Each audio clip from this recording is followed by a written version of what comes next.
Hello बच्चों, मैं Renu Singh RNS एक बार फिर से आपके सामने उपस्थित हूं और आज हम लोग इकोलॉजी का लास्ट चैप्टर पढ़ेंगे, बायोडाइवर्सिटी एंड कंजर्वेशन, जिसे हम लोग यहाँ पर जो है जैव विविधता और संरक्षण भी कहते हैं। बच्चों एक चीज और, इसके पहले मैंने एनवायरमेंटल इश्यूज के जो लेक्चर यहाँ पे आपको दिए हुए हैं, इनको सबने बहुत अप्रिशिएट किया है। पर्सनल बहुत सारे बच्चों ने मैसेज किया है कि नहीं हम लोग इससे सेटिस्फाई हैं। जिन बच्चों को साथ में नोट्स की बनाने की प्रॉब्लम हो, बेटा आप उसको वहीं पे पॉज करिए और उसको थोड़ा सा जूम कर लीजिए। एक दो बच्चों की प्रॉब्लम ये रही है तो उसको थोड़ा सा जूम करके पॉज करके आप देख सकते हैं। ठीक है बच्चों, एक्चुअली यहाँ पे डेटा देखकर आप जानते हो इस चैप्टर में डेटा बहुत ज्यादा है, बहुत ज्यादा डेटा है, तो आपको ये कंफ्यूजन हो सकता है क्या पढ़ना है क्या नहीं पढ़ना है। तो मैंने कोशिश करी है कि जो हम लोग यहाँ नोट करने में टाइम देते हैं उसको ज्यादा से ज्यादा आपको ग्रास्प कराएं, यहाँ पे लर्न करा दें। इसे जो है मैंने ये प्रोसेस किया है कि पहले सारे डेटा कवर कर ले सो दैट एक भी डेटा छूटने ना पाए। राइट, चलो बच्चों जल्दी से हम लोग स्टार्ट करते हैं। तो सबसे पहले आप सबको बहुत बहुत थैंक यू बच्चों कि आप लोगों ने इस लेक्चर को पसंद किया है और मेरी यही कोशिश रही, मेरा यही प्रयास रहा है कि आप लोगों को इतना बढ़िया कंटेंट उपलब्ध कराया जाए सो दैट आपका जो क्वेश्चन है एक भी से नीट में ना छूटने पाए। फाइन, चलिए बच्चों स्टार्ट करते हैं।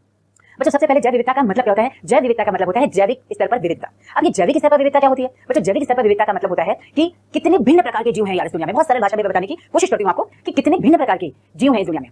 से फॉर एग्जाम्पल अगर मैं ये कहूं कि मान लो हम लोग डॉग है, सिंपल एक एनिमल, उसकी अगर हम जाति लें तो कितनी सारी विविधता है यार। एल्सेशियन देख लो, डॉबरमैन देख लो, पोमेलियन डॉग्स देख लीजिए, डिफरेंट टाइप की जो है जातियां इन्हीं की मिल जाएगी। इस तरह से बच्चों मैंने तो एक जीव की बात करी है। आप देखो भिन्न प्रकार के जीव हैं और भिन्न प्रकार के जीव बच्चों भिन्न प्रकार की विविधता दर्शाते हैं और ये विविधता जो है इस पृथ्वी पर बहुत जरूरी है। अगर ये विविधता ना हो तो इकोलॉजिकल इंबैलेंस हो जाएगा, मतलब आनुवंशिक स्तर पर जो है ये इंबैलेंस हो जाएगा और यहाँ पर सर्वाइव करना मुश्किल हो जाएगा। लेकिन आप ये मान के चलिए पृथ्वी पर जितनी ज्यादा जैव विविधता है उतना ही ज्यादा उसका स्थायित्व होगा। एक छोटा सा मैं रीजन बताती हूं आपको। हर एक जीव दूसरे जीव पर भोजन के लिए निर्भर है, ठीक है, मानते हैं ना। अगर मान लीजिए जिस पे वो भोजन के लिए निर्भर है, भोजन वाला जीव अगर नष्ट हो जाता है तो इसका मतलब सारी जातियां दूसरे से प्रभावित हो जाएगी। इस पे निर्भर ये जाति मृत हो जाएगी, इस पे निर्भर दूसरी जाति मृत हो जाएगी और उस पे निर्भर अगली जाति मृत हो जाएगी। तो ये पूरी तरह से इकोलॉजिकल इंबैलेंस हो जाएगा। इसे जरूरी है कि जैव विविधता बच्चों जितनी ज्यादा होगी भोजन के रूप में उतने ही ज्यादा आपके पास विकल्प होंगे। ठीक है, ऐसा नहीं है कि भाई चावल जाति खत्म हो गई तो हम लोग केवल चावल खा रहे हैं और अब हम लोग की मृत्यु हो जाएगी, क्योंकि चावल तो रहा ही नहीं है। लेकिन हम लोग क्या करते हैं बच्चों, बहुत ऑर्डिनेट फूड पर निर्भर करते हैं। ठीक है, बहुत विकल्प है भोजन के हमारे पास, इसे हम लोग सर्वाइव करें। ऐसे प्रत्येक जीव के लिए है। मेंढक छाट के नहीं खाता कि भैया यही कीट खाना है, यही कीट खाना है, उसके पास मल्टीपल ऑप्शंस है। तो जितनी ज्यादा जैव विविधता होगी बच्चों कोई भी पारितंत्र उतना ही स्थायी होगा। ठीक, चलिए अगले चैप्टर में यही चीजें हम लोगों को पढ़नी है। क्यों जैव विविधता है, कितनी जैव विविधता है, जैव विविधता के क्या फायदे हैं, अगर जैव विविधता कम होती तो क्या नुकसान है, क्यों जैव विविधता कम होती जा रही उसके क्या कारण है, कैसे बचाव है, ये सारी चीजें हम लोग पढ़नी है। ठीक है, चलिए बच्चों पृथ्वी पे देखा गया शुरू में कि जब अध्ययन चला तो उस समय जैव विविधता बहुत ज्यादा थी। मतलब कुछ जातियों का उदाहरण दिया गया आपको कि आप चींटी की जाति ले लो तो चींटी की जाति 20,000 से ज्यादा अकेली खुद की चींटी की जाति है। ठीक है, इसी तरह से बच्चों आपको ऑर्किड्स अधिपादक होता है, दूसरे पादपों पर वृद्धि करता है केवल स्थान के लिए कि ऊपर की ओर प्रकाश मिल सके। ठीक है, इन अधिपादक कहते हैं, ऑर्किड आपने नाम सुना होगा। तो बच्चों ये ऑर्किड है, ऑर्किड में भी आप देखोगे तो 20,000 से ज्यादा अकेली जो है ऑर्किड की है। ठीक है, नेक्स्ट देखो बीटल, बीटल है बच्चों 3 लाख से ज्यादा जातियां बीटल्स की हैं। और यही चीज अगर मछलियों में देखेंगे बच्चों तो मछलियों में 28,000 से ज्यादा जातियां या स्पीशीज जो है वो बीटल्स की क्या नाम है मछलियों की है। ठीक है, ये तो एक डेटा आपको एनसीईआरटी ने दे रखा है जो मैंने अभी बताया। सोलो चींटियों की जाति 20,000 से ज्यादा, उसके बाद ऑर्किड की जाति 20,000 से ज्यादा, उसके बाद बीटल्स की बच्चों 3 लाख से ज्यादा है लगभग, और मछली लमसम लेते हैं और मछली की जाति 28,000 से ज्यादा। मतलब जाति विविधता तो है पृथ्वी पर। ठीक है, मतलब जैव विविधता किस स्तर पर देखी जाए सबसे बड़ा प्रॉब्लम यही था, क्योंकि जैव विविधता देखी जाए तो एक कोशिका के मैक्रो मॉलिक्यूल से लेकर या वृहद अणु से लेकर के आप देखेंगे यहाँ पृथ्वी पर उपस्थित जीवों तक इतनी ज्यादा जैव विविधता है। मतलब जैव विविधता केवल जीव स्तर पर नहीं देख सकते, एक कोशिका के स्तर पर भी जैव विविधता बहुत ज्यादा है। मतलब मैक्रो मॉलिक्यूल कहते हैं ना आप लोग, मैक्रो मॉलिक्यूल बच्चों या जिसे जैव अणु कहते हैं, वहां बहुत ज्यादा विविधता और वहां से लेकर बड़ा जो जीवों में आपने पढ़ा पहले चैप्टर में वहां तक जैव विविधता देखी गई। तो अगर यहाँ पे हम लोग देखें कि सोशियो बायोलॉजिस्ट है एडवर्ड विल्सन, नाम आपको याद रखना है एडवर्ड विल्सन। तो एडवर्ड विल्सन ने बायोडाइवर्सिटी केवल शब्द ही नहीं दिया, इसको परिभाषित भी किया विभिन्न स्तरों पर। अब विभिन्न स्तर का मतलब क्या है? विभिन्न स्तर का मतलब है बच्चों कि विभिन्न स्तरों पर इसको उन्होंने परिभाषित किया। कैसे परिभाषित किया आप देख सकते हो, आनुवंशिक स्तर पर परिभाषित किया आपने, यहाँ देख सकते हो जाति विविधता के स्तर पर, या यहाँ देख सकते हैं इकोलॉजिकल डाइवर्सिटी या पारिस्थितिक विविधता आप देख सकते हैं। इतने स्तरों पर इन्होंने इसको परिभाषित किया। मतलब एडवर्ड विल्सन ने शब्द भी दिया बायोडाइवर्सिटी और इसको विभिन्न स्तरों पर परिभाषित किया। चलिए पहले स्तर देखते हैं आनुवंशिक स्तर। बच्चों ये जो है जेनेटिकल डाइवर्सिटी या आनुवंशिक स्तर पर विविधता कैसे हुई? आप देखो एक जीव है और एक जीव की दूसरे जीव से जीन के अंतरों के बेसिस पर विविधता पाई गई। आप देखो आपके पेरेंट्स हैं, पेरेंट्स के जो बच्चे हैं उन बच्चों से अपने पेरेंट्स से ही जो है आनुवंशिक स्तर पर विविधता है। फिर यही आपस में जो सिबलिंग्स है भाई बहन है उनकी भी जीन स्तर पर विविधता है। तो जीन स्तर पर देखा जाए बच्चों विविधता बहुत ज्यादा होती है। जैसे से फॉर एग्जांपल मैं कहूं तो यही एक रीजन होता है कि आनुवंशिक स्तर पर विविधता होने के भाई देखो आनुवंशिक स्तर पर जीन चेंज हुए तो लक्षण भी तो परिवर्तित हो जाएंगे। एक मान लो आम की जाति ले लें तो एक जाति में कुछ लक्षण है, दूसरी जाति में कुछ लक्षण है, तीसरी जाति में कुछ लक्षण है। तो इन लक्षणों के आधार पर इनको जैव विविधता कही गई। आप देखो आम की 1,000 से ज्यादा जातियां बच्चों। इसके अलावा धान या चावल की बात करें तो चावल की भी जो स्ट्रेन्स है बच्चों 50,000 से ज्यादा स्ट्रेन देखे गए यहाँ है। ऐसे ही एक और एग्जांपल आता है बच्चों राव वोल्फ का वोमिटोरिया। राव वोल्फ का वोमिटोरिया में आप देखोगे रेजरपाइन, इसके सांद्रण और इसकी पोटेंसी के स्तर पर इसमें भी जैव विविधता देखी गई। पोटेंसी का मतलब होता है पावर।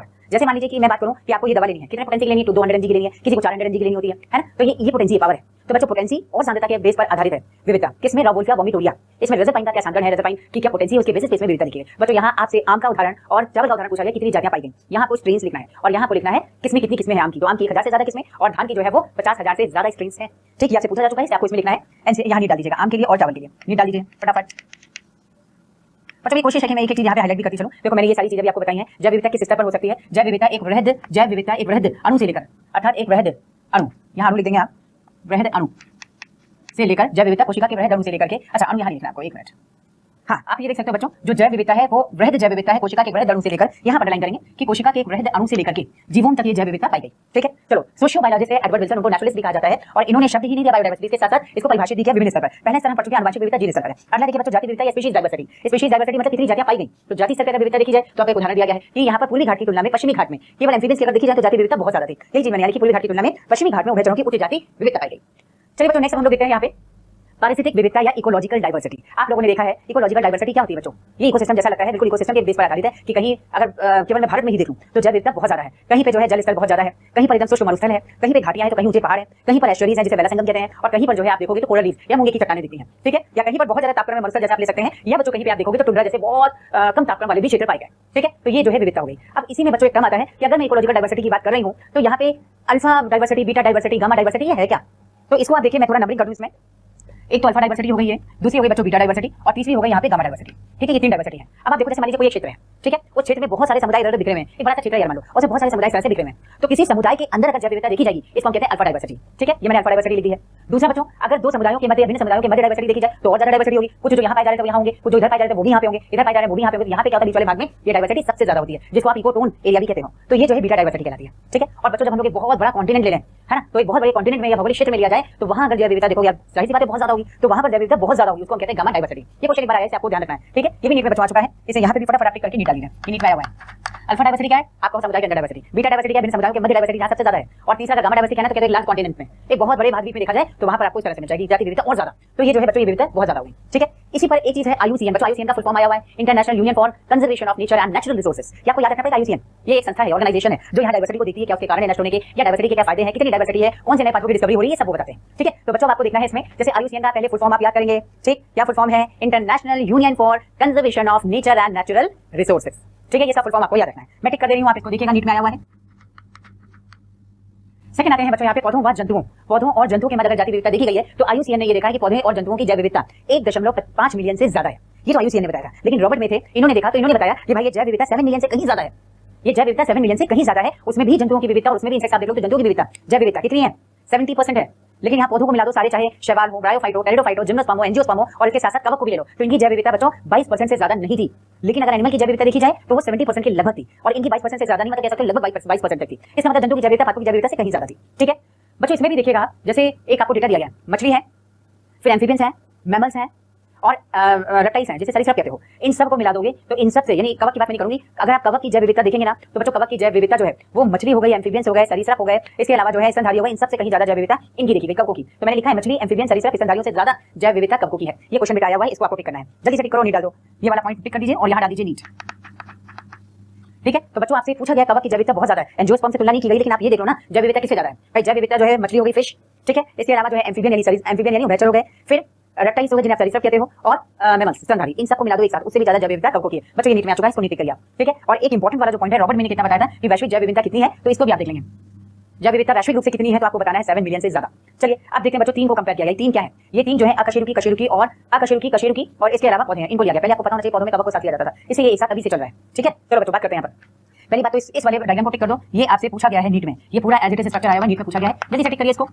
देखो बच्चों इसमें आपको अकशेरुकी जंतुओं की तुलना की गई। अकशेरुकी जंतु, भाई जंतुओं में देखा जाए तो जंतु के अभी मैंने बताया ना कि जंतु जो है 70% है लगभग, जितने भी अभी तक खोजी गई जातियां हैं, और 70% में भी कीट अकेले ही 70% है। तो ये अकशेरुकी, कशेरुकी और पौधों को अलग अलग बताया गया, ठीक है। अब देखो अकशेरुकी जाति की बात करें, सबसे ज्यादा 70% क्या बच्चों कीट है, उसके बाद आपको अन्य जंतु नजर आएंगे, उसके बाद आपको मोलस्का नजर आएगा, और सबसे कम बच्चों यहाँ जो होगा क्रस्टेशिया, छोटे छोटे कीट आते हैं ना, क्रस्टेशिया, तो ये क्रस्टेशिया वर्ग है। ये आपको याद रखना है किसकी क्या पोजीशन बच्चों, ये भी याद रखनी है। सबसे ज्यादा अकेला 70% तक कीट है, ये आ चुका है। उसके बाद आप देखो अदर अन्य एनिमल या जंतु आ गए, उसके बाद मोलस्का आ गया, और फिर बीच में आप बना दोगे किसको, क्रस्टेशियन को, ठीक है। तो कीट अकेला 70% है बच्चों, ये भी आया हुआ है नीट में। चलिए अगला देखते हैं सरीसृप की, उसकी बात करूं मैं, अकशेरुकी है इनवर्टिब्रेट्स, और वर्टिब्रेट्स अकशेरुकियों की बच्चों बात करें तो आपको लिखना है, इसको याद करना है FB रैम, F से हो गया फिश, B से हो गया बर्ड्स, R से रेप्टाइल्स, ये है, फिर एम्फीबियंस और फिर मैमल्स। FB रैम याद रखना।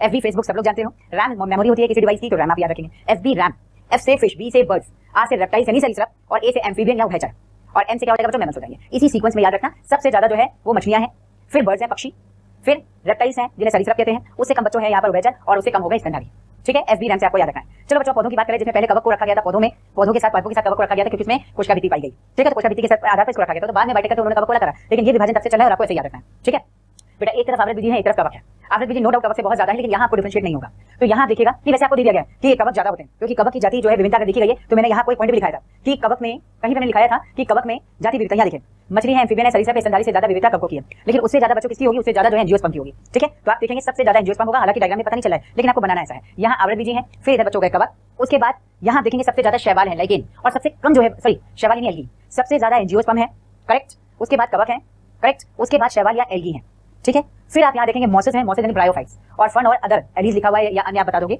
ये है टेरिडोफाइट। तो ब्रायोफाइट टेरिडोफाइट यहाँ हो गए लगभग बराबर है। सबसे कम बच्चों अगर होगा तो लाइकेन है। लाइकेन क्या है? कवक और शैवालों का जो है वो यहाँ पर क्या है? म्यूचुअलिज्म है, दोनों एक दूसरे के साथ एक दूसरे को लाभ पहुंचाते हुए रहते हैं। ठीक है, तो यहाँ लिखेंगे नहीं, सबसे ज्यादा क्या होगा? एंजियोस्पर्म, आवृत दीजिए। उसके बाद आएगा कवक यानी फंगाई, उसके बाद बच्चों शैवाल है सबसे ज्यादा, जिसे आप एल्गी कहते हैं। फिर ब्रायोफाइट टेरिडोफाइट लगभग बराबर है, ब्रायोफाइट के लिए मॉसेस लिखा हुआ है और टेरिडोफाइट के लिए बच्चों फंगिया एली लिखा हुआ है। ठीक है, और फिर उसके बाद सबसे कम क्या होंगे? लाइकेन्स। तो आपको लाइकेन्स याद रखना है, ये पूरा बना हुआ है। अब बच्चों मैं एक चीज बताना चाहती हूँ, इन सारे वर्गीकरण को आप देखिए, इसमें कहीं बैक्टीरिया को कोई भी स्थान नहीं दिया गया। ध्यान से मेरी बात सुनो, ये कारण आ सकता है बच्चों से बैक्टीरिया को कोई भी स्थान नहीं दिया गया इस वर्गीकरण में। क्यों? क्योंकि बैक्टीरिया के वर्गीकरण के लिए, उसकी पहचान के लिए अभी तक कोई परंपरागत वर्गीकरण अपने आप में परफेक्ट नहीं है। क्यों बैक्टीरिया का वर्गीकरण करके उनकी पहचान की जाए? ठीक है, तो कोई परफेक्ट अभी ऐसा जो है वर्गीकरण आया ही नहीं है, ना ही इस लैब के स्तर पे देखा जाए या प्रयोगशाला स्तर पे देखा जाए तो इनको कल्चर या संवर्धन करने की उचित विधि हो।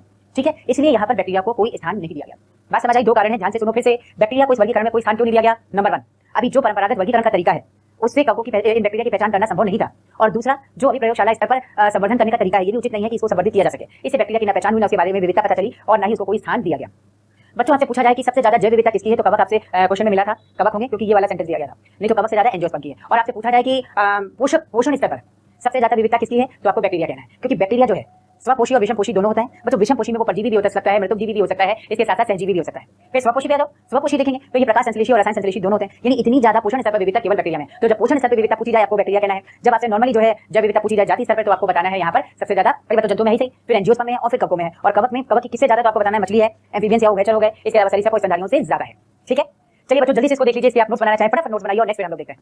बच्चों जैसे भी हम लोगों ने यहाँ पे डाइवर्सिटी के बेसिस पर इनवर्टिब्रेट्स, वर्टिब्रेट्स और इसके अलावा प्लांट्स में देखा किसकी कितनी डाइवर्सिटी है। तो इसके पहले हम लोगों ने पढ़ा था किसकी कितनी डाइवर्सिटी है, लेकिन मैंने आपसे कहा था कि वहां पर बैक्टीरिया को कोई प्लेस नहीं दिया गया। तो बच्चों बैक्टीरिया को कोई प्लेस क्यों नहीं दिया गया, आप ऐसे सोचो। तो बैक्टीरिया को कोई प्लेस इसलिए नहीं मिला क्योंकि हमारे यहाँ देखा जाए तो जो अभी कन्वेंशनल मेथड चल रहा है, या यूं आप कह सकते हो कि जो पारंपरिक वर्गीकरण के तरीके चल रहे हैं, ये बैक्टीरिया की पहचान करने के लिए काफी नहीं है। और दूसरा उसका कारण था कि जो हमारे यहाँ लैब की कंडीशन है उसमें हम बैक्टीरिया को मतलब यूं कह सकते हो सेफली जो है संवर्धित नहीं कर सकते। ठीक है, तो इसलिए जो है आप बता सकते हो ये दो कारण है जो सबसे इंपॉर्टेंट है जिस कारण से बैक्टीरिया को उस वर्गीकरण में कोई भी स्थान नहीं मिला। एक कारण क्या था? पारंपरिक तरीका था कि जो पारंपरिक तरीका है वर्गीकरण का वो सफिशिएंट नहीं है बैक्टीरिया की पहचान करने के लिए। और दूसरा तरीका जो आप देखते हो प्रयोगशाला स्तर पर इन्हें बहुत सेफली संवर्धित नहीं किया जा सकता है। ठीक है, इसे बैक्टीरिया को कोई स्थान नहीं दिया गया। चलिए बच्चों हम लोग नेक्स्ट देखते हैं इसमें यहाँ पर कि किस तरह से जो है, अगर हम लोग यहाँ पे देखें किस तरीके से एक स्थान के बेसिस पे हम लोग जैव विविधता को बताते हैं। तो बच्चों सबसे पहले इंपॉर्टेंट ये है कि अगर मैं एक पूरा कुल भौगोलिक विश्व के टोटल भौगोलिक क्षेत्र की बात करूं मैं, तो विश्व के कुल भौगोलिक क्षेत्र का भारत में कितना परसेंट है? 2.4%। लेकिन अगर मैं वैश्विक स्तर पे इसको देखूं तो भारत में बच्चों जैव विविधता क्या है? 8.1% इंपॉर्टेंट है। मतलब कुल विश्व का 2.4% भूभाग जो है वो भारत में है, लेकिन जैव विविधता क्या है उससे कहीं ज्यादा है। पूरे विश्व की अगर देखी जाए ना तो 8.1% जो है वो जैव विविधता पाई गई भारत में कुल विश्व की। इसीलिए बच्चों जो भारत में जो वर्ल्ड में 12 मेगा डाइवर्सिटीज है, एक वृहद जो क्या कहते हैं डाइवर्सिटी है, विविधता है, उसमें भारत को भी एक स्थान मिला है। ठीक है, क्योंकि विश्व का बहुत कम भाग जो है 2.4% अगर भूभाग भारत में है तो उससे कहीं ज्यादा डाइवर्सिटी जो है वो यहाँ पर प्रेजेंट है। ठीक है बच्चों, इसी तरह से देखा जाए तो यहाँ पे आप देख सकते हो कि भारत में अगर हम पौधों की जातियां करीब इसको कंसीडर करें तो आप देख सकते हैं पौधों की जातियां लगभग 45,000 तक अभी तक डिस्कवर्ड है। और अगर जंतुओं की जातियां देखी जाए उसकी जाति विविधता तो जस्ट इसका दुगना आप कह सकते हो। पौधों में अगर 45,000 है तो जस्ट इसका दुगना लगभग 90,000 तक जो है जातियां जंतुओं की है। तो ये विविधता है। अब बच्चों सवाल उठता है कि जैव विविधता का क्या पैटर्न है। हम लोग ये कहते हैं कि जब भूमध्य रेखा से ध्रुवों की ओर बढ़ा जाता है तो भूमध्य रेखा से ध्रुवों की ओर बढ़ने पर जैव विविधता क्या होती है बच्चों? कम होती है। जैव विविधता कम क्यों होगी? क्योंकि यहाँ पे आप देखिए भूमध्य रेखा पे वहां बहुत सफिशिएंट जो है वहां पे लाइट सनलाइट मिलती रहती है। ठीक है, मौसमी परिवर्तन कम होते हैं, ग्लेशियर्स नहीं बने होते हैं, इस वजह से वहां पर क्या है जैविक जो या यूं कह दो कि जैव विविधता जो है वो बहुत ज्यादा है। और जैसे जैसे ध्रुव की ओर जाएंगे आप देखो धीरे धीरे तापमान परिवर्तित होता रहेगा, बराबर मौसमी परिवर्तन होते रहेंगे और आगे चल के ध्रुवों पे तो नमी कंडीशन क्या हो गई? एक्सट्रीम हो गई। इसलिए हम लोग कहते हैं जैसे जैसे बच्चों भूमध्य रेखा से ध्रुवों की ओर बढ़ेंगे जैव विविधता क्या होती है? हमेशा घटती जाएगी। ठीक है, अब इसको बताने से पहले मैं आपको यहाँ पे पहले बता दूं कि अगर मैं यहाँ बता दूं, देखो मैंने लिखा विषुवत रेखा से ध्रुवों की ओर जाति विविधता कम होती है। तो यहाँ पे मैंने लिखा है उष्णकटिबंधीय क्षेत्रों में सबसे अधिक होगी। वहां पे आप देखो मैंने यहाँ एक जो है उसका 23.5, यानी अगर मैं यहाँ पे देखूं तो लैटिट्यूडनल ग्रेडियंट जो है या जिसको हम कहते हैं अक्षांशीय प्रवणता, ये अक्षांशीय कितनी अक्षांशीय प्रवणता पर कितनी जैव विविधता होगी इसको हमने बताइए। लेकिन अक्षांशीय प्रवणता होती क्या है इसको समझो आप लोग इस डायग्राम से। बच्चों अक्षांशीय जो प्रवणता है, अक्षांशीय देखो मैंने यहाँ पे आपको बताया, एक बार फिर से देख लीजिए। यहाँ पर मैंने बताया क्यों बैक्टीरिया को वर्गीकरण में कोई स्थान नहीं दिया गया, ये उसके कारण दिए हुए हैं। भारत को कंपेयर किया गया विश्व से कि कितना भूभाग भारत में है और जैव विविधता कितनी है, इसलिए 12 मेगा डाइवर्सिटी में भारत को भी स्थान दिया गया। Is that clear? तो नेक्स्ट देखो जैव विविधता का पैटर्न क्या होना चाहिए। हमने भूमध्य रेखा से ध्रुवों की ओर जाओगी तो जैव विविधता कम होगी और इसके लिए रिस्पांसिबल लैटिट्यूडनल ग्रेडियंट अक्षांशीय प्रवणता है। तो मैं आपको बताने जा रही हूं उदाहरण को बताने से पहले कि अक्षांशीय प्रवणता होती क्या है। देखो बच्चों ये मान लो ये ग्लोब है, ठीक है, और इस ग्लोब के बाहर इमेजिनरी लाइंस होती हैं। ये ग्लोब है एक मतलब पूरा पृथ्वी है और इसके चारों तरफ एक इमेजिनरी लाइंस बना दी जाती है। इन्हीं को इमेजिनरी लाइंस को हम लोग इस तरह से नाम देते हैं जो एकदम मध्य से होकर जा रही है, इसको कहते हैं इक्वेटर या क्या कहेंगे इसको हिंदी में भूमध्य रेखा। तो भूमध्य रेखा पे प्रकाश बहुत ज्यादा है। यहाँ पे आप देखेंगे तो यहाँ पे जो है जैविक विविधता जो है वो सबसे ज्यादा है। ठीक है, तो जैविक विविधता सबसे ज्यादा भूमध्य रेखा पे पाई क्योंकि प्रकाश बहुत ज्यादा उपलब्ध होता है और मौसमी परिवर्तन बच्चों क्या होते हैं? कम होते हैं। अब देखो इसके ठीक ऊपर जाने पे यहाँ से देखो ऐसे देखना, ये भूमध्य रेखा मध्य से जा रही है। ठीक है, सबसे ऊपर और नीचे ये क्या है? ध्रुव है, वो इस कहते हैं। ऊपर दिया गया नॉर्थ पोल और नीचे दिया गया साउथ पोल, ऐसे आपको याद रखना है। ये भूमध्य रेखा है, ये ऊपर जो है उत्तरी ध्रुव या नॉर्थ पोल है और नीचे की तरफ ये वाला पॉइंट क्या है? ये साउथ पोल है या दक्षिणी ध्रुव है। ठीक, इसके ठीक ऊपर यानी ये है, ये तो 0 डिग्री है बच्चों, इसकी प्रवणता क्या है? 0 डिग्री। इसके बाद 23.5 डिग्री अपर साइड में कहेंगे तो नॉर्थ, लोअर साइड में कहेंगे तो साउथ। तो आप इसको इस तरह से देखिए, अपर जो है ये भूमध्य रेखा से ऊपर 23.5 डिग्री नॉर्थ और लोअर साइड में 23.5 डिग्री नॉर्थ, ये कहलाता है यहाँ पर ट्रॉपिक ऑफ कैंसर, जिसको आप कहते हैं कर्क रेखा। ठीक है, और नीचे क्या होगा, ट्रॉपिक ऑफ कैप्रिकॉर्न, या इसको हम कहते हैं बच्चों मकर रेखा। इमेजिनरी लाइंस है, ठीक है, ये मकर रेखा है। इसके बाद यहाँ से जब आप ऊपर जाएंगे, जैसे मैंने ये तो कहा 23.5 डिग्री है, ठीक है, तो 23.5 डिग्री है, ऊपर है तो नॉर्थ, नीचे है तो साउथ। अब इससे भी ऊपर जाइए 66 डिग्री नॉर्थ में चले जाइए, तो बेटा ये कौन सी लाइन है, ये आर्कटिक सर्कल है। आर्कटिक एंटार्क्टिक क्षेत्र जानते हो ना, उसी से रेखा का नाम रख दिया गया। आर्कटिक रेखा कह सकते हो या वक्र कह सकते हो, और इसको कहते हैं एंटार्क्टिक वक्र या सर्कल। मेरे ख्याल में आपको मेरी बात शायद समझ में आ रही है, क्योंकि जनरली हम लोग ये पॉइंट्स बोल तो देते हैं, लेकिन लैटिट्यूड में ग्रेडियंट या अक्षांशीय प्रवणता होती क्या है, ये बस मैं समझाने की कोशिश करूंगा। आपको एक बात ये बात समझ में आ जाए, आप अपने आप बता दोगे कहां पे जो है ये जैविक विविधता सबसे ज्यादा है। देखो मैंने कहा सबसे बीच में भूमध्य रेखा है, ठीक है, 0 डिग्री की प्रवणता है। अब यहाँ पे ऊपर की ओर अक्षांशीय प्रवणता 23.5 है और 23.5 साउथ है, ये भी अक्षांशीय प्रवणता है। तो यहाँ पे आप देखेंगे बच्चों, इसको हम कहते हैं यहाँ पर ट्रॉपिक ऑफ कैंसर या कर्क रेखा, और इसको हम कहते हैं ट्रॉपिक ऑफ कैप्रिकॉर्न या मकर रेखा। ठीक है, यानी हम यहाँ से क्या करें बच्चों, यहाँ भूमध्य रेखा, इक्वेटर से हम दूर जा रहे हैं, इधर से हम दूर जा रहे हैं। ठीक है, अब अगला देखो, ये वाली लाइन है ना, पोल्स के पास है, तो इसको हम क्या कहते हैं, इसको हम कहते हैं आर्कटिक सर्कल और एंटार्क्टिक सर्कल। तुम लोगों ने शायद सुन भी रखा होगा कि एंटार्क्टिक क्षेत्र में 6 महीने अंधकार 6 महीने प्रकाश होता है। जब 6 महीने अंधकार होता है भाई, तो बहुत सारे मतलब वहां पे बर्फ होती है, बहुत ठंडक होती है, और इसके अलावा काफी क्लाउड्स और गैसेस वगैरह होती हैं। ठीक है, तो ये जो है एंटार्क्टिक क्षेत्र है, मेरे ख्याल में समझ आ रहा है। और ये ध्रुव है, ये उत्तरी ध्रुव और ये दक्षिणी ध्रुव। तो आपको याद रखना है सबसे पहले बीच में क्या है, भूमध्य रेखा, सबसे ऊपर की ओर नॉर्थ पोल, सबसे नीचे की ओर साउथ पोल। इसके बाद जो लाइन जा रही है इसको कहते हैं कर्क रेखा, या इसको कहते हैं यहाँ पर Tropic of Cancer. 23.5 degree south में आ जाओगे तो इसको कहते हैं ट्रॉपिक ऑफ कैप्रिकॉर्न, या इसको कहते हैं मकर रेखा। ठीक, अब इससे ऊपर चले जाइए तो इस रेखा को कहते हैं, इससे ऊपर जो ये रेखा दी गई है ध्रुवों की ओर, इसको बच्चों हम लोग कहते हैं यहाँ पर आर्कटिक सर्कल, आर्कटिक सर्कल या आर्कटिक वक्र कह दो। और 66 डिग्री पर है, अब शांति प्रवणता क्या है, 66 डिग्री नॉर्थ। अब 66 डिग्री साउथ में देख लो, ये है, इसको आप यहाँ पे लिख दीजिए, ये शायद यहाँ लिखेंगे 66 डिग्री साउथ, ये शांति प्रवणता है। इसको क्या कहते हैं, इसको कहते हैं एंटार्क्टिक सर्कल या वक्र। ठीक है, सबसे ऊपर उत्तरी ध्रुव, सबसे नीचे दक्षिणी ध्रुव, ये बात समझ आ गई। चलिए अब यहाँ पे देखिए बच्चों, ये तो भूमध्य रेखा है, इक्वेटर कहते हैं। इसके ऊपर का क्षेत्र आप कहते हैं कि भूमध्य रेखा से 23.5 डिग्री नॉर्थ और 23.5 डिग्री साउथ, ये दोनों पार्ट है ना, इन दोनों पार्ट को इनको कहते हैं यहाँ पर ये ट्रॉपिकल रीजन है बच्चों, ट्रॉपिकल जोन है या ट्रॉपिकल रीजन है या उष्णकटिबंधीय क्षेत्र कह दो। तो यहाँ सबसे ज्यादा जो है जैविक प्रवणता पाई जाती है। ठीक है, सबसे ज्यादा जैविक प्रवणता कहाँ होगी, सबसे ज्यादा जैविक विविधता कहाँ होगी, इन दोनों क्षेत्र में, क्योंकि दोनों भूमध्य रेखा के पास प्रकाश समुचित है और ज्यादा मौसमी परिवर्तन भी नहीं होते हैं। इसके साथ साथ जो है ग्लेशियर्स वगैरह भी नहीं है। ठीक, तो अपरिवर्तित यहाँ पे क्या होगा, मौसम होगा, इसलिए जैविक विविधता यहाँ पर सबसे ज्यादा है। चलो अगला देखें बच्चों, ये टेम्परेट जोन है, ये टेम्परेट जोन है, तो आपको कहना है कि ट्रॉपिक जोन से 66 डिग्री साउथ की ओर और 66 डिग्री नॉर्थ की ओर, वहां जाओगे आपको टेम्परेट क्षेत्र मिलेगा, जिसे हम कहते हैं यहाँ पर शीतोष्ण क्षेत्र। शीतोष्ण क्षेत्र में क्या होता है, alternate high and low temperature होगा, पर्णपाती वन मिलेंगे आपको, वो इस एरिया में है। ठीक है, और सबसे ऊपर वाला, सबसे नीचे वाला, उत्तरी ध्रुव की ओर और दक्षिणी ध्रुव की ओर, इसको कहते हैं फ्रिजिड जोन। तो ये फ्रिजिड जोन है बच्चों, जहां पर जो है सबसे ऐसे पौधे पाए जाएंगे जो छोटे होंगे, कोई होंगे, साल भर बर्फ गिरती रहती है, तापमान इतना कम हो जाता है कि आप कह सकते हो -30 से -40 डिग्री सेंटीग्रेड टेम्परेचर हो सकता है। ठीक है, ये वो क्षेत्र है। अब मैंने यहाँ पे उदाहरण क्या देने के लिए इसको समझाया, इधर देखो आप, देखो बच्चों, यहाँ आपको दिया गया लैटिट्यूडनल ग्रेडियंट है, अक्षांशीय प्रवणता। ठीक है, अब ये अक्षांशीय प्रवणता मैं इधर से बताती हूँ, यहाँ देखिए ये अक्षांशीय प्रवणता है। अक्षांशीय प्रवणता में क्या बताया जा रहा है, जैव विविधता का पैटर्न क्या है। तो यहाँ पे आपको दिया गया है कि जैसे जैसे आप इक्वेटर से पोल्स की तरफ जाएंगे, जैविक विविधता क्या होगी बच्चों, कम होगी। इसमें कुछ उदाहरण भी आपको ऐसे दिए गए, जैसे ये देखो, यहाँ पे अगर मैं इसमें देखूं तो ये तो यही तो है ना इक्वेटर। अब इक्वेटर से जैसे आप इधर जाएंगे जैविक विविधता कम होती जा रही है। उदाहरण आपको दिया गया है यहाँ पर, आप इसको देखते चलिए, जैसे विषुवत रेखा से अगर कोलंबिया, मतलब विषुवत रेखा से मैं ऊपर जाऊं तो कोलंबिया पड़ता है पास में। कोलंबिया में बच्चों पक्षियों की जातियां देखी गई, 1400 जातियां पाई गई। ठीक है, थोड़ा सा और दूर चलते हैं, 41 डिग्री पे, ये कितना है 23.5, 41 डिग्री करीब यहाँ पड़ेगा। ठीक, न्यूयॉर्क में। तो न्यूयॉर्क में आप देखोगे तो वहां पे इन्हीं पक्षियों की जातियां केवल 105 रह गई, जो मैंने यहाँ पे लिख रखा होगा ये है। तो 41 डिग्री नॉर्थ में यहाँ कहीं होगा जो वहां पक्षियों की जातियां, जो कि 1400 जातियां थी, उसके बाद कितनी रह गई न्यूयॉर्क में, ये न्यूयॉर्क में केवल जो है 105 जातियां रह गई हैं। और दूर चले जाओ 71 डिग्री, तो 66 डिग्री नॉर्थ है, आप 71 डिग्री यहाँ कहीं पहुंच जाओ तो वहां पे ये पक्षियों की जातियां बच्चों और कम हो जाती है, और ये जातियां घट करके कितनी रह जाएंगी, केवल 56 पक्षियों की 56 जातियां। तो आप देखो ना, जैविक विविधता कमी तो हो रही है। मैंने इसके पास में बताया था, किसको बताया था, जैसे मैंने सबसे पास में बेटा यहाँ पे इसके भूमध्य रेखा या इक्वेटर के पास बताया था ना। ठीक है, तो यहाँ पे आप देखोगे तो यहाँ करीब आपको इसकी जस्ट भूमध्य रेखा के पास की बात कर रहे हैं हम लोग, तो यहाँ पे आप देखिएगा कोलंबिया में 1400 जातियां थी पक्षियों की। थोड़ा और आगे बढ़े 41 डिग्री नॉर्थ में, तो 41 डिग्री नॉर्थ पे आपको मिला न्यूयॉर्क, वहां पे जातियां घट के कितनी रह गई, 105 रह गई। फिर आगे जाइए 71 डिग्री पे जब पहुंचे तो वहां पे पक्षियों की जातियां और कम हो गई, केवल 56 रह गई। तो ये 56 जातियां आपको इस तरह से दी हुई है। इसका मतलब प्रूव हो गया ना कि इक्वेटर से अगर आप उसकी तरफ जाएंगे तो जैविक विविधता क्या होगी, कम होगी। ठीक है, चलिए बच्चों, इसके बाद नेक्स्ट हम लोग यहाँ पे लेते हैं। तो ये आपको ध्यान रखना है कि आपने यहाँ पे जो है सबसे पहले कोलंबिया लिया, न्यूयॉर्क लिया और इसके साथ ग्रीनलैंड। ठीक, वहां पे आपने देखा तो सबसे कम 56 रहेगी केवल पक्षियों की जातियां। इसका मतलब जैसे हम इक्वेटर से पोल्स की तरफ जाएंगे जैविक विविधता क्या होगी बच्चों, कम होगी। ठीक है, तो ये अक्षांशीय प्रवणता है। अक्षांशीय प्रवणता के अनुसार देखा गया तो जैविक विविधता इक्वेटर से पोल्स की तरफ कम हुई। राइट, चलो नेक्स्ट देखते हैं यहाँ पर बच्चों, भारत में ज्यादातर जो है उष्णकटिबंधीय क्षेत्र है। भारत में ज्यादातर क्या है, उष्णकटिबंधीय क्षेत्र है। तो पक्षियों की जातियां यहाँ पर भी ऑब्वियसली ज्यादा होंगी। जब आपने सबसे ज्यादा जो है यहाँ पे कोलंबिया में बताया 1400 है, तो भारत में भी 1200 से ज्यादा जातियां जो है पक्षियों की पाई गई, क्योंकि भारत में ज्यादातर क्या क्षेत्र है, भारत में ज्यादातर क्षेत्र जो है वो उष्णकटिबंधीय है, इसके आसपास का। ठीक है, चलिए अब अगला देखते हैं बच्चों, ऐसे ही आप लोग साउथ अमेरिका में देखिएगा। साउथ अमेरिका में अमेज़न फॉरेस्ट है। तो ये अमेज़न फॉरेस्ट या अमेज़न जंगल जो है या वन जो है, यहाँ पे भी जैविक विविधता सबसे ज्यादा पाई गई। मतलब अगर हम लोग पृथ्वी पे कहें ना तो साउथ अमेरिका में सबसे ज्यादा जैविक विविधता पाई गई है। इसीलिए अमेज़न फॉरेस्ट को या अमेज़न वनों को यहाँ लंग्स ऑफ प्लेनेट कहते हैं, पृथ्वी का फेफड़ा बोलते हैं, क्योंकि जितनी ज्यादा जो है जैविक विविधता होगी उतना ज्यादा ऑक्सीजन इवॉल्व होगी, इसलिए इसको पृथ्वी का फेफड़ा कहा गया है। ठीक है, लंग्स ऑफ प्लेनेट किसको कहा गया है, अमेज़न फॉरेस्ट है। कहाँ है, साउथ अमेरिका में। ठीक है, इंपॉर्टेंट आपको ध्यान रखना है। चलिए नेक्स्ट आ जाइए बच्चों, उष्णकटिबंधीय क्षेत्रों में उच्च जैविक विविधता का कारण क्या है। ठीक है, तो उच्च जैविक विविधता का कारण क्या है, क्यों जैविक विविधता उष्णकटिबंधीय क्षेत्रों में ज्यादा है। 3 पॉइंट्स आपको यहाँ पे पढ़ने हैं।